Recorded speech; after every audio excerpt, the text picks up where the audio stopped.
Hello viewer, আসসালামু আলাইকুম। Welcome to career booster academy. আপনি কি একজন সরকারি চাকরিজীবী? আপনার কি ই পাসপোর্টের মেয়াদ উত্তীর্ণ হয়েছে? আপনি কি আপনার ই পাসপোর্টটি রিনিউ করতে চাচ্ছেন? তাহলে এই ভিডিওটি আপনার জন্য। সঠিক তথ্যের জন্য ভিডিওটি না কেটে প্রথম থেকে শেষ পর্যন্ত দেখুন। আপনি যদি একজন সরকারি চাকরিজীবী হয়ে থাকেন আর আপনার ই পাসপোর্টটি রিনিউ করতে চান, সেক্ষেত্রে সর্বপ্রথম আপনার কাজ হবে আপনার যথাযথ কর্তৃপক্ষের নিকট থেকে এনওসি এর জন্য আবেদন করা।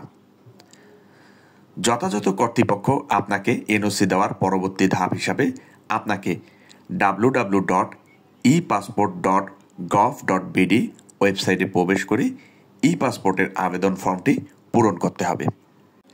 আবেদন করার পরবর্তী ধাপ হিসাবে আপনি সামারি কপি ও আবেদন ফর্মটি প্রিন্ট করে নেবেন।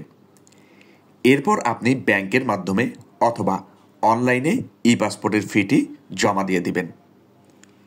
আপনি যদি 48 পেজের 5 বছরের জন্য ই পাসপোর্ট করতে চান, সেক্ষেত্রে আপনাকে ব্যাংকে অথবা অনলাইনে ফি হিসাবে জমা দিতে হবে 4025 টাকা। আপনি যদি 48 পেজের 10 বছরের জন্য ই পাসপোর্ট করতে চান, সেক্ষেত্রে আপনাকে ব্যাংকে জমা দিতে হবে 5750 টাকা।